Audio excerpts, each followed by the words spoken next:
Bom dia a todos. Vamos começar nosso trabalho aqui nossa reunião aqui, né, para discussão da aspectos espirituais, aspectos da espiritualidade. Mas é curioso que alguns de vocês, antes da gente entrar no mérito mesmo, nos temas que vocês apontaram, falam para mim sobre o desenvolvimento mediúnico, o medo que tem de desenvolver a mediunidade, o receio, ou não sei o quê. Eu vou contar uma história para vocês que aconteceu comigo, bem rapidinho. Meu filho tinha uns 10, 11 anos. E nós fomos no Hopi Hari. Ele, minha esposa e eu. E eu imaginei o Hopi Hari com carrossel, tobogã, carrinho bate-bate, que para mim já é violento demais. E tinha lá uma torre que as cadeirinhas subiam até perto de Jesus Cristo e de lá despencava. Chamava tufão, furacão, redemoinho, eu não sei como chamava aquilo lá. Era uma catástrofe natural qualquer. Eu passei com meu filho do lado daquilo, rezando para ele não ver. Ele era pequenininho. Ele olhou, viu, puxou minha mão e falou: pai, olha. Eu falei: o quê, filho? A torre. Eu falei: que torre? Essa, pai. Ah, essa torre. Eu falei: e aí? Vamos? Eu falei: ele falou: você está com medo?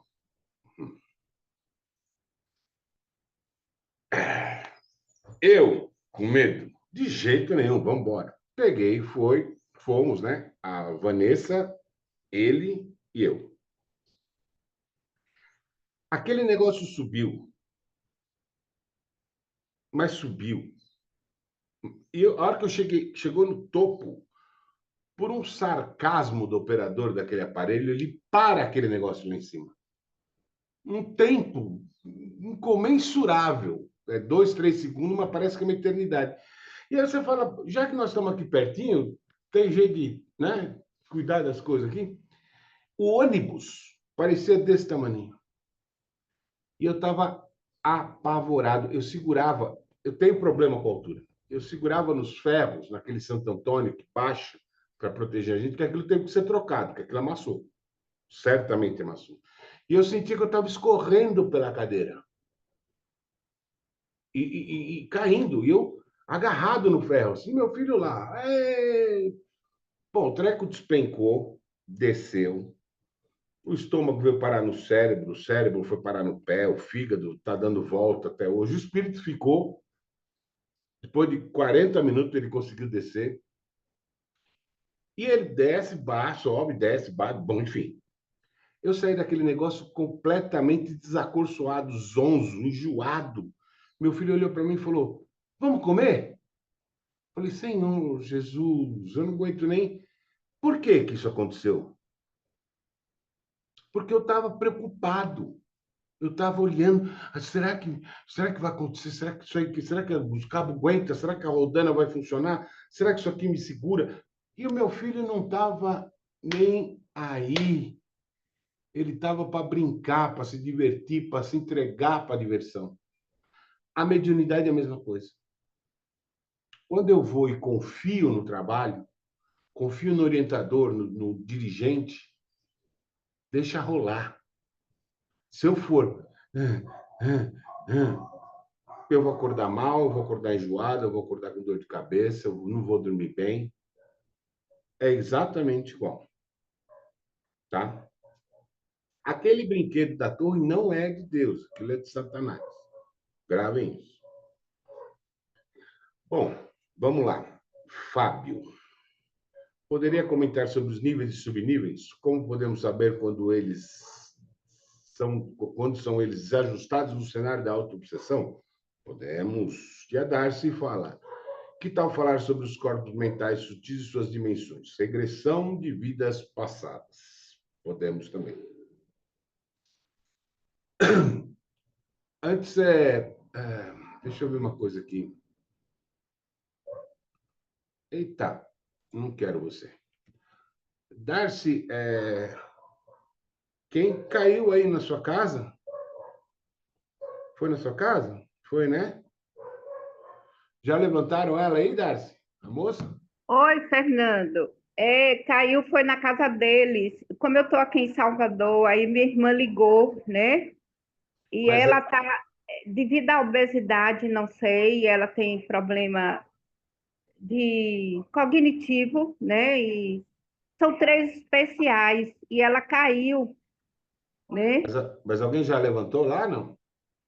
Já, já, Ah, tá. Tudo já bem. levantaram. Foi essa de madrugada. E a Pois, tia foi para o hospital, que caiu também, bateu a cabeça, né? depois Mas minha irmã tá com eles. Minha irmã tá lá com eles. põe o nome das duas ali no chat para a gente fazer a vibração para ela no final no Evangelho, tá? Tá certo, tá. Boa. Então vamos lá. Obrigada. Imagina, corpos sutis. Bom, se o corpo está em estado de inércia, ocioso, e a mente voltada a pensamentos de fracasso, insucesso, há interferência na comunicação dos corpos sutis.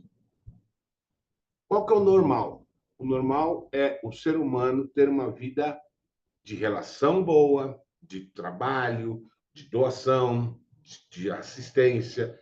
Se isso não está correndo bem, há uma interferência nessa comunicação entre os 7 corpos. Nós somos 7 corpos, nós não somos só um corpo. Então, quando vocês se olharem no espelho e forem para a academia, o que é ótimo, lembrem-se, não é só desse corpo que vocês têm que cuidar, tem outros 6 que precisam dos mesmos cuidados. Então, essa interferência é um obsessor? Não necessariamente. Não necessariamente. Verificamos que há uma interferência quando há um padrão de conduta do corpo humano dissociado da realidade evolutiva do espírito. O ser humano não se comporta como deveria para a evolução do espírito. Há uma interferência na comunicação dos corpos, entre todos os corpos. Nós temos 7 corpos: físico, o duplo etérico, perispíritico, mental inferior, mental superior, búdico e átmico. Entre eles há um cordão de ligação e de comunicação, desde o átmico até o físico. Nós temos o quaternário inferior, corpo físico, duplo etérico, perispírito e mental inferior. Corpo físico está na terceira dimensão, na esfera, na frequência material. Duplo etérico está na terceira dimensão, na frequência energética. Perispírito está na terceira dimensão, na frequência emocional. Mental inferior está na terceira dimensão, na frequência racional. O ternário superior é o mental superior, corpo búdico e perispírito e espírito, desculpa. E o corpo átmico. Esses caras estão em outra dimensão.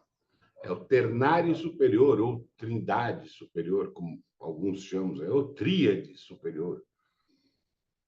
Então, o corpo mental superior, o búdico e o perispírito estão aonde? Em outra dimensão. O espíritico é o espírito, é o átmico, é o espírito. Búdico, uma tela de proteção energética que protege o espírito. Mental superior, o mental consciencial do espírito. Mental inferior, o nosso. Perispírito, o invólucro de proteção e de comunicação entre corpo e espírito. Corpo duplo etérico, uma cópia exata do corpo humano, aonde a gente atua com a medicina na apometria. É material, o duplo, porém um pouco mais sutil. E vai sutilizando até a sutileza total, que é o espírito. Muito bom. Quando o espírito deseja alguma coisa, ele transmite para o corpo mental superior transmite para o mental inferior, perispírito, duplo etérico e corpo. Quando eu tenho uma sensação sensorial humana, física, eu furo o dedo, o neurônio leva para o meu cérebro, ele furou o dedo, o cérebro libera o hormônio que tem que liberar. Né? Quando eu tenho uma sensação sensorial extrafísica, a percepção é do meu espírito. Então, se a percepção sensorial é rápida, furei o dedo, já o cérebro startou, a extrasensorial é muito mais rápida. Porque quem percebe é o meu espírito, que transfere a função para o mental superior, que determina a minha mente, a minha mental inferior, que starte o meu cérebro para que eu formate uma ideia e ponha para fora. Exponha. Então, quando a gente está falando de espiritualidade, quem está falando é o espírito. Passa a ideia para o mental superior, que passa para o mental inferior, que starta o meu cérebro, eu formato a ideia e falo. Então, é muito mais complexo. Muito bom. Quando há anomalia na atividade física incompatível com o desenvolvimento evolucional do espírito, há interferência nesse cordão, nessa ligação de contato. Quando a gente fala em separar níveis e subníveis, quais são os níveis? O quaternário inferior, corpo físico, duplo etérico, perispírito e mental inferior. Qual é o... Esses são subníveis, os que estão abaixo. Corpo físico, duplo etérico, perispírito e mental inferior. E quais são os níveis? O ternário superior. Consciente espiritual, mental superior, corpo búdico e corpo átmico. Então, subníveis, o quaternário inferior. Níveis, o ternário superior. Essas interferências podem acontecer por diversas causas. Por obsessão, por doença, enfim. Mas a principal que o Fábio pediu aqui é a autoobsessão. O que é a autoobsessão? A autoobsessão é o espírito obsediando a si mesmo. Como é que isso é possível? É a descrença em sua capacidade, é o peso do remorso do que ele fez lá atrás, é toda essa massa que vem de milhares e milhares de anos que esse espírito não está suportando. E ele se prostra. Ou até mesmo pelo corpo humano, pela mente humana, pelos dogmas que fizeram a gente engolir, pelas nossas crenças limitantes. A informação vem, transcorre, quando chega no corpo físico, para na trava do mental humano por uma mentira que contaram para a gente lá atrás e virou uma verdade para nós. Ou até porque nós fomos obrigados a atribuir à religião o que era certo e errado, e nós deixamos de pensar no que era certo e errado. A gente não sabe o que fazer. E trava. Então, o espírito não consegue realizar o desejo por uma trava mental humana ou por uma trava mental do próprio espírito. Então, nesses casos, a gente tem que fazer uma dissociação perispirítica, uma dissociação de níveis e subníveis, e tratar a hierarquização dessas subpersonalidades. Isso é o que se faz na apometria. Condicionando a essa personalidade desamparada, desgostosa, sem nenhum tipo de vontade, a submetê-la à personalidade atual. E a condição evolutiva do espírito tem que ser feito, né? Para que ela entenda que a evolução continua, que não acaba ali, embaixo daquele monte de problema.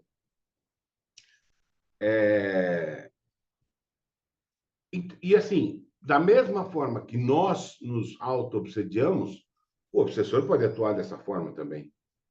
né? Então, as pessoas que vão, por exemplo, numa constelação, chegam na constelação e falam: cara, eu tenho um problema muito sério com meu pai.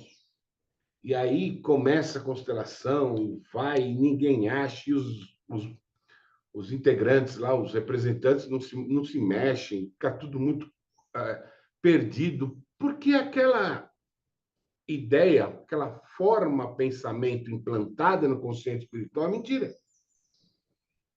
Aquilo foi criado pelo obsessor. O espírito foi hipnotizado a acreditar naquilo. E ele acredita, piamente. Só que aquilo nunca existiu. E aí ele entrega numa constelação uma coisa que nunca existiu, e a gente está constelando uma coisa que nunca existiu. Não está refletido na psicosfera, não está refletido no campo do constelado, porque isso não existe. Não tem interligação. É uma criação do obsessor. E aí fica tudo perdido na constelação. Por isso que o apômetra, nesse caso, percebe na constelação que alguma coisa está errada. Enquadra e começa a conversar com o obsessor, se ele se apresentar, né? Porque na constelação não tem a preparação da apometria. Então, a regressão é assim, Darcy, não é tão fácil como pregam na internet. Porque se os espíritos não nos permitem saber, não é qualquer ser humano aqui de farroupilha que vai fazer a gente regredir e lembrar do passado. Por que a gente não lembra do passado, gente? Porque esse cérebro humano aqui, ó, que nasceu comigo, ele não participou de nada do passado. Ele não registrou nada do passado. Por que, né? O que ele ia lembrar? Ele não viu nada. Ele não estava comigo lá, ele está comigo nessa encarnação. Ah, mas e o espírito? O espírito lembra de tudo. E por que ele não fala? Porque o perispírito não deixa, que é o fiscal da relação corpo e espírito. Por que o perispírito não deixa? Vamos supor que a Thaisa tenha sido a Cleópatra. Legal. Pô, fui Cleópatra, cara. Oh. Mas vamos supor que a Thaisa tenha sido uma mulher de um imperador terrível, que mandava massacrar centenas de milhares de pessoas. Como é que a Thaisa vai lidar com isso hoje? Não vai. Ela para de viver. Ela para de evoluir. Então, o passado, tem um ditado que é muito bom que diz: ao passado a Deus pertence. E é verdade, o passado a Deus pertence. E a gente está só resgatando aqui, não sabe o que, e graças a Deus que a gente não sabe o que está resgatando. Porque nós somos muito primitivos, muito ignorantes e muito violentos. E para ser sincero, Darcy, eu não tenho muito boas experiências com regressão de memória, não. Quando eu Não, tinha. só foi para você esclarecer mais, que eu tinha algumas dúvidas. Mas Não é tão simples assim, como não dá. não, A apometria faz isso, mas no espírito obsessor que já está numa dimensão favorável. Mas no assistido, a apometria não faz isso. Não retroage a memória. E o assistido não participa da retroatividade da memória do obsessor. Quando eu tinha 15 anos, falei para vocês já, né, que fui até para o colégio de padre, fui para exorcista, para benzedeira, para médico, psicólogo, psiquiatra, porque eu era louco, né? Eu viajei, eu ia morto.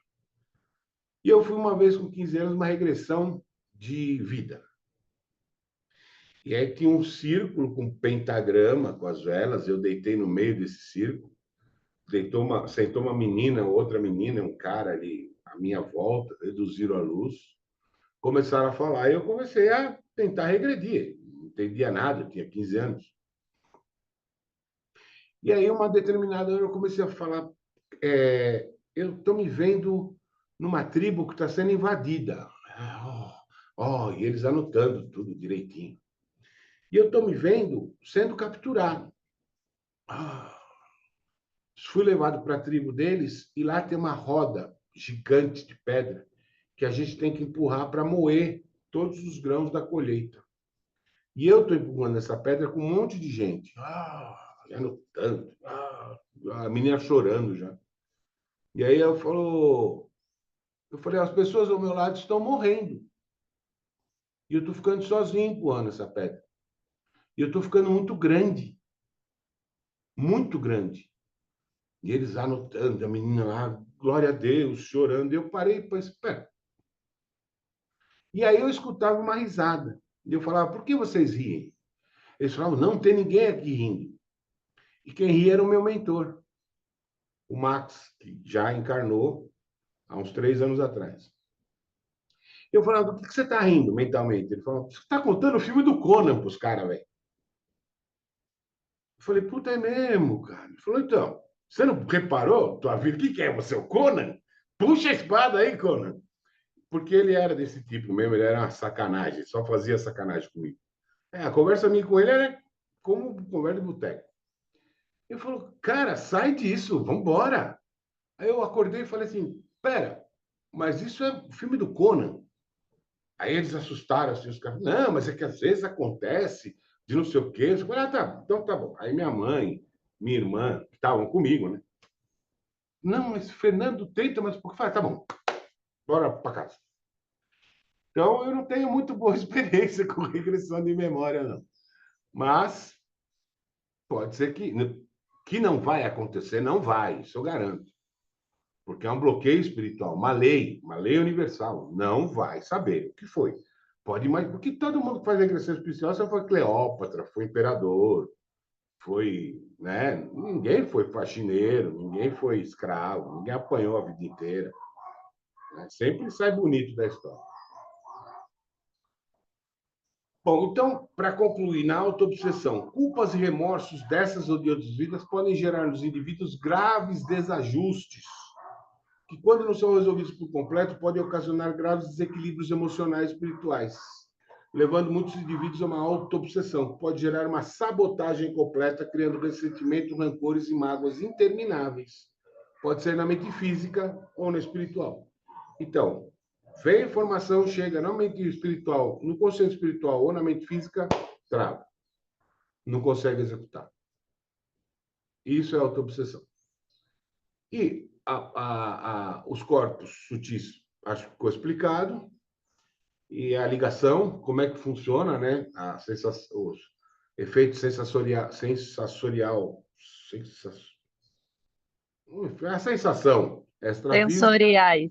sensorial. Efeito sensorial extrafísico e efeito sensorial físico. Ficou bom, Fabião? Ficou bom, Darcy? Boa. Então, a Thaisa pergunta: é possível a gente se confundir? Pensar que quem se aproxima são espíritos evoluídos de luz e, na verdade, pode ser espíritos de baixa vibração? Por exemplo, como identificar o espírito que se aproxima, vem para pedir ajuda ou vem para nos orientar? Pela frequência que ele chega, Thaisa. Se quando a aproximação espiritual você se sente bem, é um espírito bom. Se a aproximação espiritual você se sente mal, é um espírito mau. Né? Ainda que ele tenha uma certa normalidade na frequência espiritual dele, a hora que você incorpora e o conteúdo da mensagem que ele passa, você já para pensar. Quando aquele conteúdo destoa de amor, caridade, perdão, devoção, né? Alguma coisa está errada. Então a gente já procura se desligar. Mas a vibração, a frequência espiritual é o que mais vai te dizer.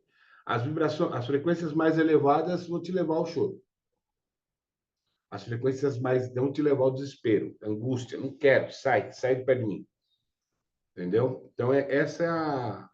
E assim, espírito, para pedir ajuda, você tem que se colocar em trabalho mediúnico, porque eles são muito ignorantes, eles não conseguem te atingir para falar, oh, me ajuda aí. Eles simplesmente se acostam em você para se sentir bem. Porque lá eles ficam bem, se sentem protegidos, se sentem melhores das sensações que eles têm apegados à carne. E na primeira manifestação de trabalho que você tem, eles podem se manifestar. E normalmente eles se manifestam em bolsões, como você vê na apometria, que a gente enquadra bolsão e caminha. Já viu isso, né? Então, é porque tem um obsessor e 50 espíritos aproveitando aquela energia, entendeu? Então a gente nem discute, já enquadra ele e já manda subir. Ficou claro? Boa. Cleiton, para variar, entra nas polêmicas, né? Aí é o Cleiton e a Sandra. A Sandra tem uma coparticipaçãozinha aqui. Vamos lá nas polêmicas do Cleiton. Por que o sofrimento é necessário para a evolução espiritual? Vou pegar a definição aqui de Herculano Pires no livro o Mistério do Ser ante a Dor e a Morte. Herculano Pires, nesse livro, diz o seguinte: sofrem porque evoluem, e porque toda evolução consciente ou inconsciente é sempre acompanhada das dores do parto, que anunciam as transições evolutivas para os planos superiores. A dor apresenta-se em todo o cosmos como decorrência natural dos processos evolutivos. É uma consequência dos esforços despendidos pelas coisas e os seres em luta com obstáculos internos e externos, com que todos nós e todas as coisas se deparam no caminho da evolução universal. Eu costumo dizer o seguinte: a dor é a maior das professoras no caminho evolutivo. Aquilo que me causa dor, eu nunca mais pratico. Porque eu não quero sentir aquela dor de novo. Se me causa prazer, eu vou querer fazer sempre.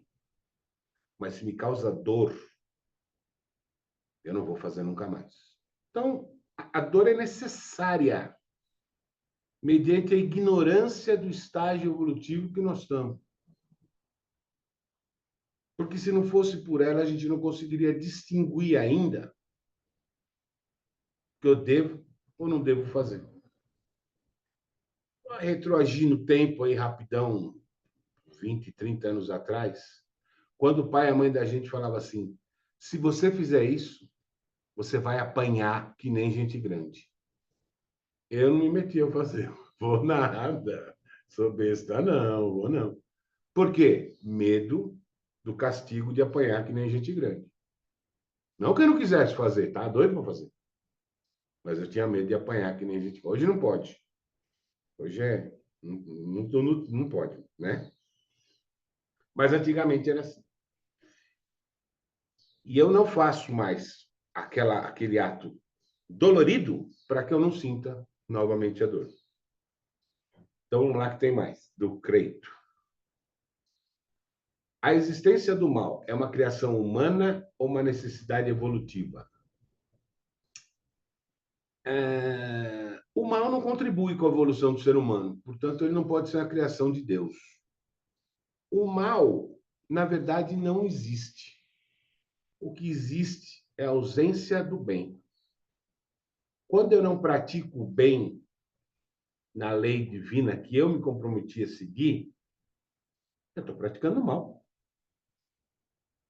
Porque se eu me comprometi a seguir a lei divina e ela diz para mim, pratique o bem, e eu não faço, eu só posso estar praticando mal. O mal é inerte, é o ser humano inerte, é o espírito inerte, aquele que não progride, porque não. Mas eu não estou falando mal aqui de sentimento, estou falando mal aqui de reação. Ele é aquele espírito que não está voltado para o bem. Ele não é aquele espírito que não está voltado ao auxílio, ao amparo. Ele é inerte perante isso. É um espírito mau. O mal-ação é outra coisa. O mal-ação é uma contrariedade à lei divina que diz: não roubarás, eu roubo. Não matarás, eu mato. Então, eu contrario a lei divina, gerando um resgate futuro da minha consciência. Deus não tem nada com isso. Papai Noel já foi pro vinagre. Certo? Então, o mal, essência, não é criação de Deus. É a ineficiência do homem no bem. O mal, ação, é opção da contrariedade da lei de Deus. Deus não criou nenhum nem outro. Livre-arbítrio do homem é que cria. A visão espírita sobre aborto, eutanásia em um pet, por exemplo, já que ele tem espírito, como fica? Beleza. Bom, aborto, pelo espiritismo, óbvio, confronta as leis de Deus, é absolutamente proibido, não pode de jeito nenhum. Na minha concepção individual, eu entendo que as opções legais de aborto são válidas, que é quando a mãe corre risco de vida, quando ela é estuprada ou quando o feto se desenvolve com anencefalia. O feto com anencefalia, que é a ausência da calota craniana e do encéfalo, ele vai ter horas de vida se tiver, se não nascer morto. Então, é viável, na minha opinião, que se alivie o sofrimento da mãe. Eu entendo que o anencefalo é muito mais um resgate dos pais do que do próprio espírito vindouro. No caso do estupro, eu entendo que não vai haver amor nessa criação. Eu entendo que vai ser uma criação muito complicada, a não ser que a mãe tenha uma evolução espiritual gigantesca. Não sei. E no caso do risco de vida para a mãe, fica óbvio, né? Que trocar uma vida por outra não faz sentido.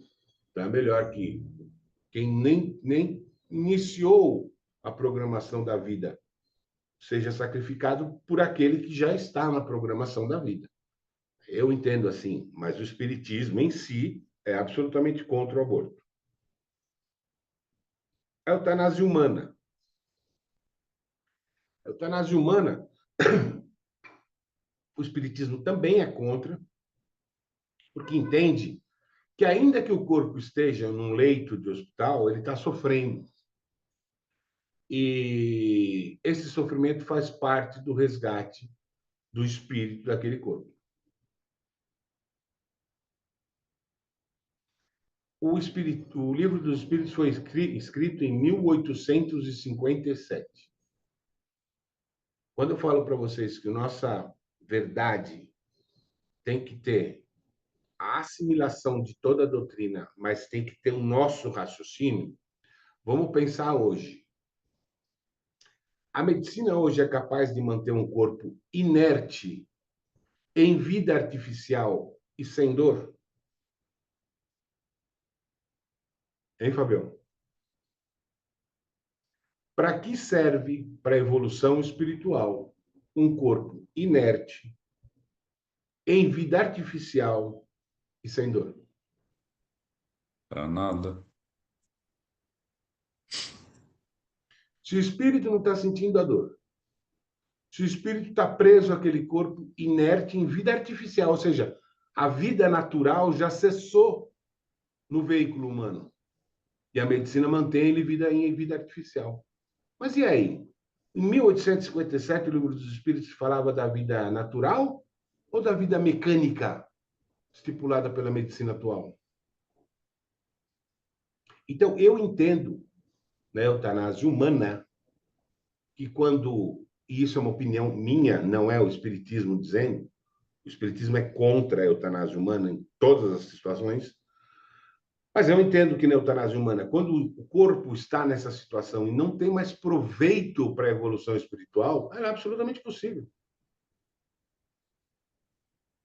Tudo no gesto de humanidade.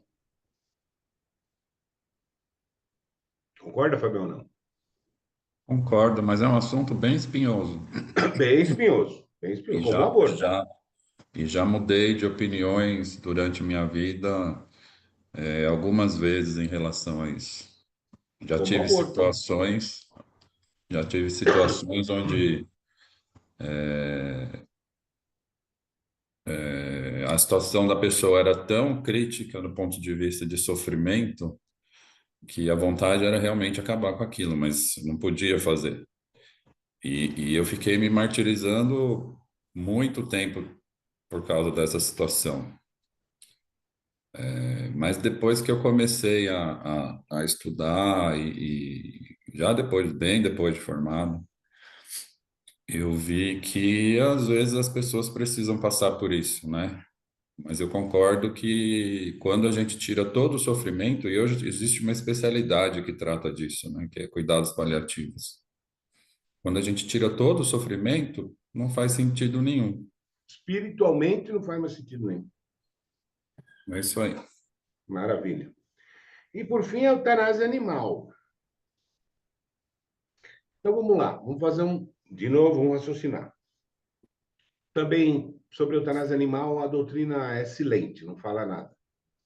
Mas a maioria dos espíritas, ainda que haja alguma divergência, aceita a eutanásia animal. Né? E por que eles aceitam? Partindo do pressuposto que a eutanásia em humanos, estou falando espiritualmente, não legalmente, não é permitida para que o espírito cumpra o resgate da sua missão. O animal não tem resgate, gente. O animal só encarna e desencarna. O animal está, desde aquele animal selvagem na floresta, vem progredindo, progredindo, progredindo, progredindo, até chegar no doméstico, ele está aprendendo a viver como homem. Porque lá na frente, a próxima encarnação dele vai ser como hominídeo. Ele passa por uma encarnação de elemental em outra dimensão.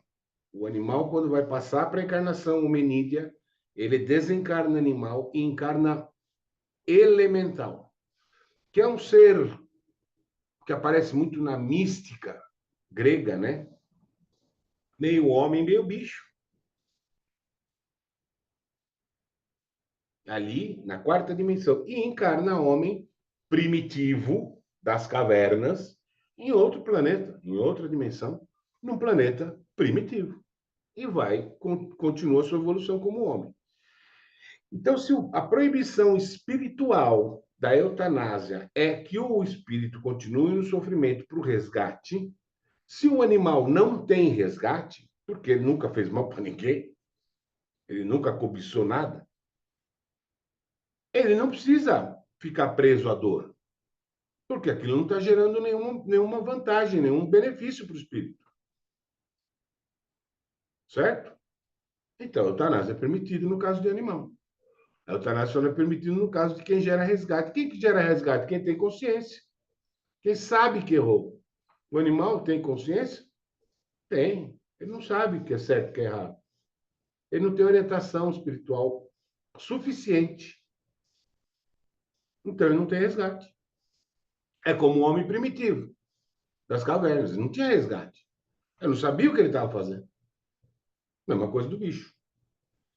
E se o animal não tem resgate, e é permitido pela maioria dos espíritas a eutanásia, que aí seria um ato humanitário, sim, no livro dos Espíritos diz lá, para Deus, muito mais vale as nossas intenções do que propriamente as nossas ações.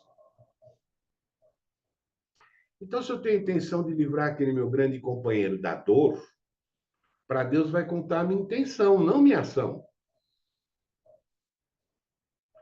E eu vou falar uma coisa para você, Cleiton. Ainda que eu esteja errado, no momento de angústia do meu companheiro, eu vou me sujeitar a assumir esse resgate lá na frente, desde que eu contribua com o fim do sofrimento dele. O fim do sofrimento do meu companheiro é eu abrir mão do meu egoísmo de tê-lo ao meu lado e transferir a dor que ele sente para mim, porque eu vou sofrer muito.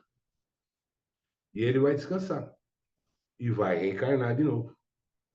Então, ainda que eu esteja errado, eu me submeto a abrir mão da companhia dele, aguentar a dor e pagar um resgate, pagar, entre aspas, o meu resgate lá na frente, desde que eu alivie a dor dele aqui agora. E é isso. E eu não me lembro quem que foi agora que perguntou como se proteger de pessoas com conversas de tortura emocional. Não me lembro quem foi. Mas eu já falei aqui, a Elcia. A Elcia está aí? Não, né? Ela perguntar de novo depois, vocês vão ver só. Aí eu me lembro aqui que eu falei na aula passada, que não subiu ainda, que eu, para me proteger de pessoas que conversam de tortura emocional, eu uso as pedras. As grandes. Eu pego no chão e taco, né, para afastar. Aqui depende, eu vou dar a resposta que todo advogado adora dar, depende. Se é uma posição da pessoa essa conversa de tortura emocional, eu vou me afastar. Vou me afastar. Se ela já optou, aquilo é uma convicção dela, eu vou me afastar. Não tenho o que fazer.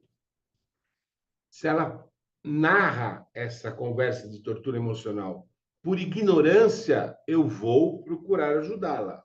Se ela aceitar, ótimo. Se ela não aceitar, eu vou me afastar. Mas isso não é responsabilidade minha. Minha responsabilidade é comigo, com o meu espírito. Se a pessoa quer viver na intolerância, praguejando, falando de tortura emocional, é problema dela. Eu estendo a mão. Se ela pegar, segura na mão de Deus e vai. Se ela não pegar, sinto muito. Ficou. Certo? Dúvidas gerais aí de todos esses temas aqui que pareceu uma ata de condomínio?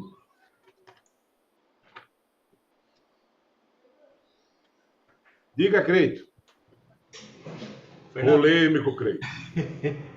é igual mamilos, polêmico. É. Deixa eu te perguntar, ontem, falando com um psicólogo, você falou uma coisa, eu lembrei agora da sessão. Ele falou que ele era espírita, igual eu falei na outras vezes, era espírita, era um médium muito bom, até a Denise conhece ele, é um senhor muito sério. Hoje ele virou psicólogo e ele não acredita mais na religião. Então ele me falou ontem que com relação de mudanças, você só vive na negatividade e tal. Aí se você falou uma coisa, eu lembrei. Como é que foi? Se você quer alguma mudança, ninguém tem o poder de mudar a sua vida. Nem espírito, nem constelação, nem não sei o que lá, nem centro, nem igreja, nada. Você é a única pessoa que pode mudar a sua vida. Se você não quiser, se você não se aceitar, você pode fazer o que for que não melhora. Ainda falou assim, se eu fosse você, eu parava de ir no centro rezar e olhava mais para dentro de você e buscava essa aceitação. Aí você falou uma palavra aí agora, eu lembrei agora perfeitamente dele falando isso para mim. Eu fiquei assim meio sem entender, né? Mas aí depois caiu a ficha. Falei, bom, se eu ficar só rezando, esperando cair do céu, não vai acontecer nada mesmo, não. Isso é independente de religião, independente de tratamento terapêutico, o que for, né? Se eu não parar para pensar realmente e agir, não vai acontecer. E eu lembrei disso aí agora. Mas, tio, o que ele falou para mim é o óbvio ululante, né? Se eu não pratico ação, eu não tenho reação. Isso é física. Não precisava nem do psicólogo. E ele falar de religião para ele agora fica bravo, porque o seu Deus, não sei o que lá, ele é sacana com você, e não sei. Aí você fica assim, o cara é doido. Então, tio, aí esse é um problema que até o Fábio pode confirmar para mim. Isso é um preceito que contradita a ética médica. Porque o médico não pode tratar o paciente envolvendo religião, independentemente de religião. O médico tem que tratar na ciência e não na religião. Estou errado, Fábio? Não, tá certo. A gente não pode impor absolutamente nada. Entendeu? Então, assim, o cara tendo essa postura, com todo respeito, eu nem sei quem é, mas eu mudaria de psicólogo. Porque, cara, a primeira coisa que eu vou tratar uma pessoa, mesmo não sendo psicólogo, psiquiatra, médico, eu pergunto qual a sua religião, para ver até onde eu posso ir com a minha. Na apometria, por exemplo, com as minhas técnicas. Né? E aí, na explicação, tentar adaptar a minha explicação para a orientação religiosa daquela pessoa. Isso é o mínimo de respeito que se pode ter para uma pessoa. Não querer mudar ela para espiritualista. Não. Ateu. Ateu, por exemplo. Entendeu? Então, aí a ética já está comprometida. Eu pensaria em parcialidade, como diz a Verônica, exatamente. Ele vai tratar você. Ele não quer que você siga religião nenhuma, porque ele está tratando seu espírito e seu corpo, ou sua mente. Sua mente não precisa de religião, ele trata cientificamente. Ele está falando para você não acreditar, parar de rezar, porque ele sabe da interferência espiritual que tem em cima de você. Ele quer cortar para resolver rápido a coisa. É minha opinião. Diga, Lilian.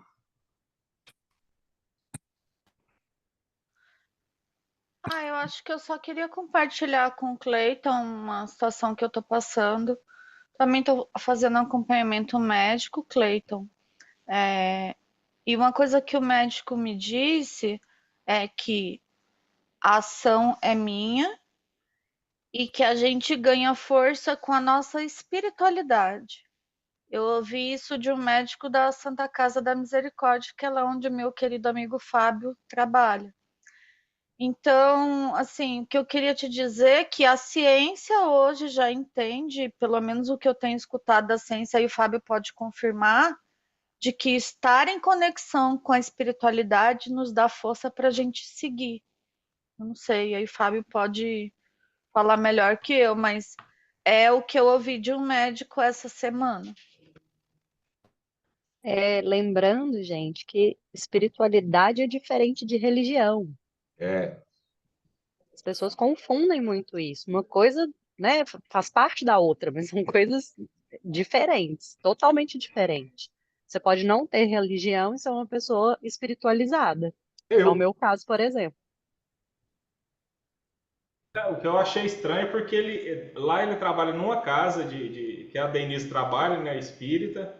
Ele era médium lá, ele dava aula, o cara, assim, ele era totalmente espírita. Agora, do nada, ele vira a chave. Agora, ele não quer saber, não acredita, não. Se tivesse algum espírito aí para te ajudar, a humanidade estava boa, que não sei o quê.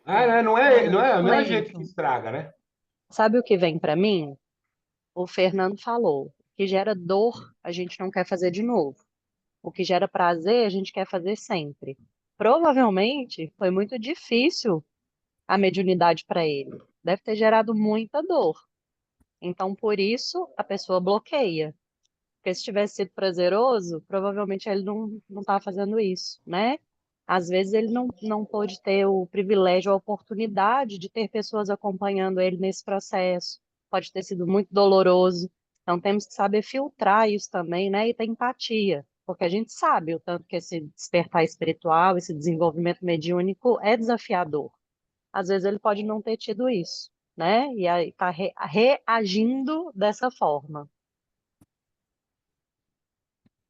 Queria contribuir, eu entrando aqui, ó, eu estou fazendo coisinha.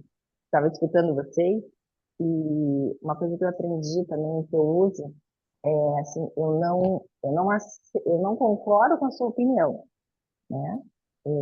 Mas eu aceito sua opinião, mas eu não concordo, eu não preciso concordar com a opinião do outro, né? Mas eu posso aceitar, aceito sua opinião, respeito sua opinião. Eu acho que por esse caminho também, né? E procurar, sim, acho que tratamento das pessoas que têm mais ou menos o mesmo segmento da gente. De religião, de espiritualidade.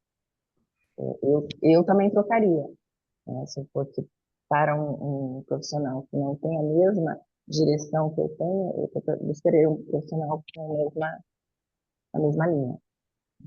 Não precisa ser a mesma religião, mas na mesma linha.